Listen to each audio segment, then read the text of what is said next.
Bonjour mes amis, j'espère que vous allez bien, que vous passez une bonne semaine. En règle générale, quand quelqu'un il va avoir des épreuves, ça va le changer. Ça va plus être la même personne. On voit beaucoup de gens qu'ils avaient une certaine manière de se comporter, ou ils avaient un certain style, on va dire ça. Mais avec les épreuves et l'expérience qu'ils vont avoir de la vie, ils vont changer.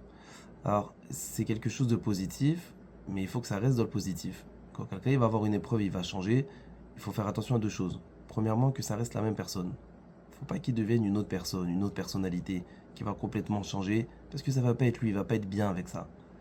Deuxième chose, l'épreuve elle fait changer la personne, mais ça peut le faire changer dans le bon. Ça peut devenir quelqu'un de plus calme, de plus gentil, de plus compréhensif, et ça peut le faire aussi changer dans le côté négatif. Il va être un peu plus renfermé, plus colérique, plus nerveux, plus à fleur de peau. Donc la Torah elle veut nous apprendre, le changement c'est quelque chose de bien. Et les épreuves on en a tous, mais il faut toujours rester le même.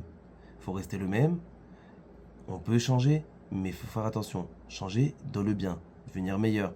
Il ne faut pas que l'épreuve, ça soit une raison pour devenir pire, sinon on n'aura rien gagné. Il faut que l'épreuve, ça, la personne, elle va garder sa personnalité, mais il va essayer d'améliorer sa personnalité. Je vous donne un exemple simple.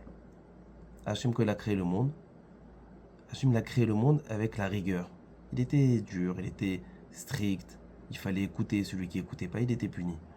Mais avec le temps, Hachem, il n'a pas eu peur de changer. Alors bien sûr, on parle d'Hachem, Hachem, il n'y a pas de changement chez lui, Hachem, il sait tout. Déjà, depuis la création, il sait ce qui va se passer à la fin de la création, mais Hachem, il veut nous apprendre à nous, l'être humain. Il ne faut pas avoir peur du changement.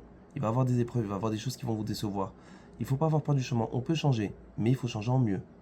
La preuve, c'est que Hachem lui-même, quand il a créé le monde, il l'a créé avec le din, la rigueur. Hachem, il a eu des épreuves avec sa propre création. Hachem, il a créé l'être humain il s'est révolté contre lui. Il a eu des épreuves. L'être humain s'est révolté, il voulait faire la guerre contre Hachem.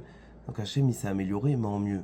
Il a dit, bon, alors à partir de maintenant, il faut que je sois plus compréhensif. Il faut que je sois plus patient avec l'être humain.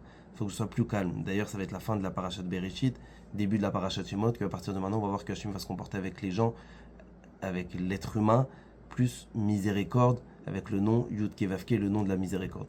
Donc nous aussi, pour notre vie du quotidien, on va avoir des épreuves, on va avoir des choses qui vont pas nous plaire, des gens qui vont nous décevoir autour de nous, mais il faut rester les mêmes, il faut s'améliorer, mais dans le bon, être plus compréhensif, essayer de plus revivre les mêmes épreuves, mais s'améliorer en meilleur, en mieux. Bonne journée.